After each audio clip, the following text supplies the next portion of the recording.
Fala, Book Lovers! Sejam muito bem-vindos ao canal Literando com Edu Carvalho e hoje nós vamos continuar conversando um pouquinho mais sobre esse assunto sinistro que faz a gente arrepiar e ter repulsa, que é falar um pouquinho mais sobre serial killers, sobre esse compilado com os dois livros da Ilana Kazoy. O primeiro é O Louco Cruel, que eu já gravei o vídeo, vou deixar aqui nos cards para vocês verem, que está incrível também. E o segundo livro que está aqui dentro é o Made in Brasil, que é um livro com serial killers brasileiros. Então, é um livro que, além de ser assustador e aterrorizante, é muito repulsivo, porque são casos que aconteceram aqui no nosso país, casos verídicos, sem podem tirar da história, a história verdadeira, entrevistas reais. Então, eu vou contar um pouquinho da minha experiência com esse livro para vocês hoje. Vem comigo!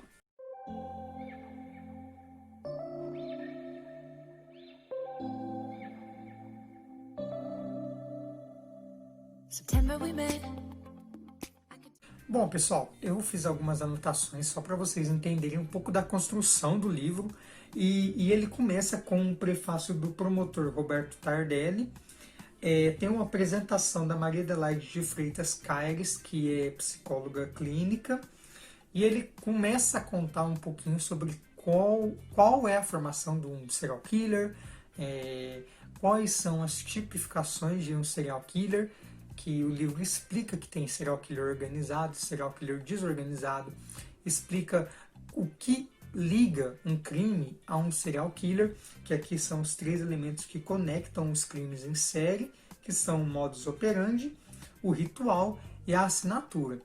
E eu expliquei um pouquinho mais sobre essas coisas no vídeo anterior, então vai estar aqui no card se você não viu, sobre o primeiro livro. E esse livro ele é muito explicativo e didático também, puxando para um lado mais investigativo, mas é um livro muito bom que explica a você que, como eu, não tem conhecimento nenhum sobre serial killers, investigação, como que funciona o modo de um serial killer na nossa sociedade, como ele se comporta, porque muitas vezes nós pensamos que só porque uma pessoa cometeu um crime muito cruel ou muito horrível, muito sangrento e tudo mais, a gente pensa que aquela pessoa ela se comporta de uma maneira totalmente aversa a nossa, só que não, muitas vezes a pessoa é igual a gente, se comporta da mesma maneira, só que pratica esse tipo de crime. Então esse livro conta um pouquinho mais sobre isso. Aqui ele começa com o primeiro caso, é o primeiro serial killer identificado no Brasil, que é o José Augusto do Amaral, o Preto Amaral, como ele ficou conhecido. E como nos arquivos brasileiros não tinha muito conteúdo para isso, até hoje não há muito conteúdo sobre serial killers, não há muito estudo. A Ilana Kazoy é uma peça fundamental para isso no Brasil, para esse desenvolvimento desse assunto aqui no Brasil, porque quando a Ilana Kazoy começou a trabalhar nessa área e nesse contexto investigativo, não havia materiais, não havia documentos brasileiros sobre isso. E ela precisou pesquisar em fontes americanas e de outros países para formular e saber mais, estudar e pesquisar e evoluir, né, o seu grau de conhecimento sobre serial killers. Então, com esse caso, a polícia, né, a justiça teve muita dificuldade para entender que se tratava realmente de um serial killer e ele ficou conhecido como Preto Amaral. Bom, o segundo caso que esse livro traz é o caso do Febrônio Índio do Brasil. Ele ficou conhecido como Filho da Luz. E aqui eu vou citar uma frase que ele disse, que está registrado no livro, que diz o seguinte: eu sou um predestinado e estou na Terra para cumprir uma missão divina que me foi confiada. Esse caso é mais um daqueles casos de fanáticos religiosos que matam pessoas e fazem coisas macabras em nome de Deus ou em nome de alguma outra divindade. E ele matava meninos, adolescentes e crianças e fazia como se fosse uma tatuagem. Ele riscava na pele das crianças e dos adolescentes marcas e letras que para ele, na cabeça dele, era a missão dele, conduzir aquelas crianças e adolescentes para a luz e para a salvação, e ele tinha que fazer essas marcações nas crianças. Então as crianças eram achadas cheias de cortes na pele, no peito, nas costas, e cheias de inscrição também, com cortes de letras que na cabeça dele significavam alguma coisa e tudo mais. Então foi um caso muito complexo, muito complicado, e O trabalho da Ilana Casoy, toda a equipe que desenvolveu esse projeto com ela do Made in Brasil, foi fantástico o trabalho deles, porque eles vão atrás dos arquivos, das histórias, tentam entrevistar os que ainda estão vivos. E esse livro ele é um pouco mais recente, então é um livro muito complexo, muito legal. Eu super indico, é muito legal a gente conhecer mais sobre essas pessoas, sobre essas personalidades que marcaram tanto a nossa sociedade e a nossa criminologia, né, em si. O terceiro caso é o do Benedito Moreira de Carvalho, um monstro de Guaianazes. Esse, se não me engano, ele atacava mulheres. E o quarto caso é um dos casos mais extensos do livro, que é o do Francisco Costa Rocha. Ninguém sabe quem é, porém é o famoso Chico Picadinho. Falou Chico Picadinho, o pessoal já sabe que é ele. O Chico aqui no livro, a Ilana faz uma investigação da vida dele muito profunda, traz relatos de entrevistas, traz fotos dos corpos encontrados que ele esquartejou, né? Porque ele ficou conhecido como Chico Picadinho, não foi à toa, né? Então, tem fotos dos corpos, tem relatos nas entrevistas, e é um dos casos mais extensos do livro, né, do Made in Brasil. Então, conta sobre a infância dele, sobre os relacionamentos dele, sobre a compulsividade em agressão durante as relações. Então, parece que ele é o criminoso mais famoso do Brasil, porque ele é muito educado, ele conversa bem, ele fala direito, ele é simpático e sem suspeita nenhuma. E ele começou a matar pessoas, mulheres que ele se relacionava e esquartejar elas, e até que descobriram, e ele ficou conhecido como Chico Picadinho. O quinto caso que esse livro traz é o José Paz Bezerra, que é o Mosco do Morumbi. E eu também vou dizer uma frase que está registrada no livro, que foi ele quem disse, que diz o seguinte: quando a mulher fica com a carne dura, ela fica mais gostosa e só fica com a carne dura depois de morta. Essa frase foi dita por ele, então já dá pra gente entender o que ele quis dizer. Ele matava as mulheres e depois que elas estavam mortas, ele praticava atos sexuais com um cadáver. Então, ele sentia prazer em transar com mulheres já mortas, com a carne dura. Então, são casos muito bizarros que você pensa, se for parar para analisar, literalmente você fala, não houve esses casos no Brasil, isso daí é invenção. Só que não, houve, existiram essas pessoas, existiram essas mortes e essas brutalidades, esses assassinatos macabros e cruéis. Então são casos que realmente você lê e você fica... Foi como eu disse no outro vídeo, se você não tem estômago para esse tipo de assunto, não leia esse livro. Eu recomendo para quem gosta do assunto, para quem tem interesse em saber mais sobre serial killers e assassinos em série, né, que é a mesma coisa. Enfim, se você não tem estômago para isso, por favor, não leia. O próximo caso, o caso de número 6 aqui que o livro retrata, é o Marcelo Costa de Andrade, o vampiro de Niterói.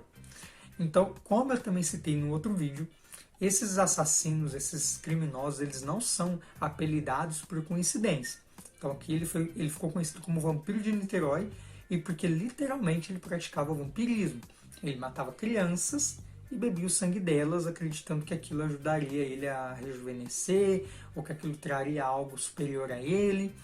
E sim, ele fazia esse tipo de coisa e fez com várias crianças. E ele era um rapaz, né, muito esbelto, ele era bonito, então desde novinho ele saiu de casa, ele se prostituía ali pelo Rio de Janeiro, e então ele cresceu ali a juventude dele, ao final da adolescência dele, nessa vida de se prostituir e tudo mais.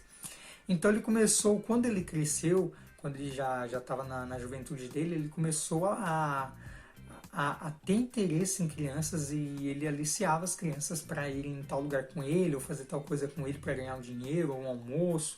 Ele pegava muitos meninos carentes que estavam ali nas praças, né, pedindo esmola, ou que estavam ali brincando. Ele conseguia fazer amizade com alguns e levava eles, vamos ali comer alguma coisa, tipo pagar um almoço, salgado, e as crianças iam, oferecer dinheiro.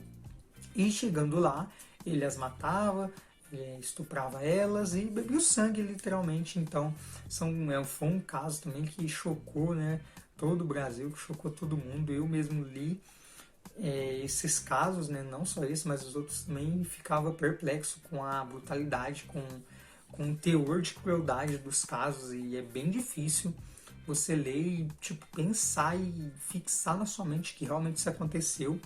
E o sétimo e último caso que o livro traz, sim, esse mês de Brasil ele traz menos casos, até porque o Brasil não tem serial killers assim, né? Que é o Pedro Rodrigues Filho, que não gosta de ser chamado assim, ele gosta de ser chamado pelo nome dele que ele, né, que ele ganhou, né, na vida criminosa, Pedrinho Matador.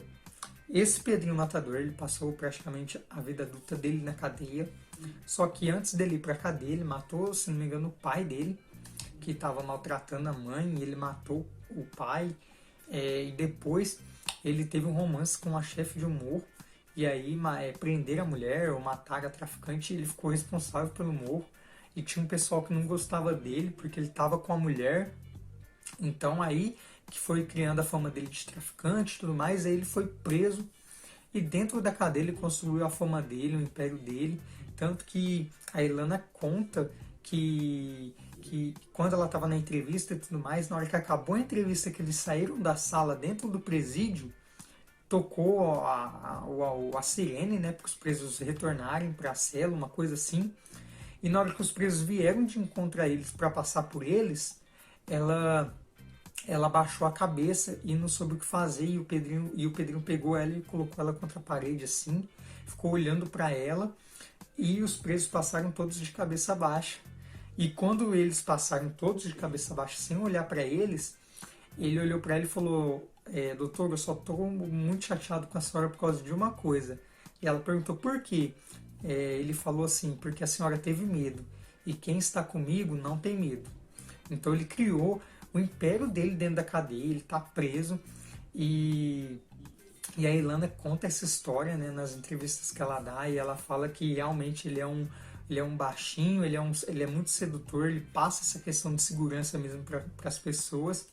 E é o Pedrinho Matador, ele pediu para ela nunca se referir a ele pelo nome de batismo, e sim por Pedrinho Matador, porque se não for Pedrinho Matador, ninguém vai saber que é ele. Bom, galera, o vídeo de hoje foi isso, eu contando um pouquinho da minha experiência com esse livro, Serial Killers, da Ilana Casoy. Não me arrependo de ter comprado esse livro, da Dark Side, edição linda, perfeita, maravilhosa. Eu super indico que vocês comprem esse livro se vocês não tiverem problema com sangue, tripa e assassinatos cruéis. Essa edição tá linda da Dark Side, eu super indico, vale muito a pena.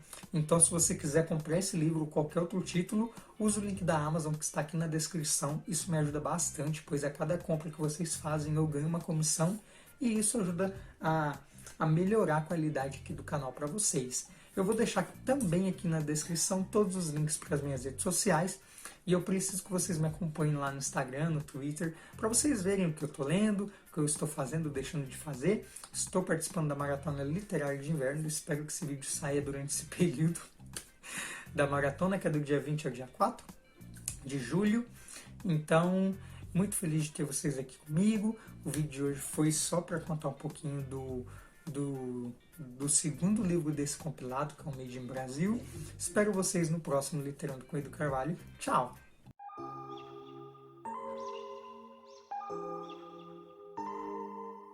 September we met, I can tell by smile.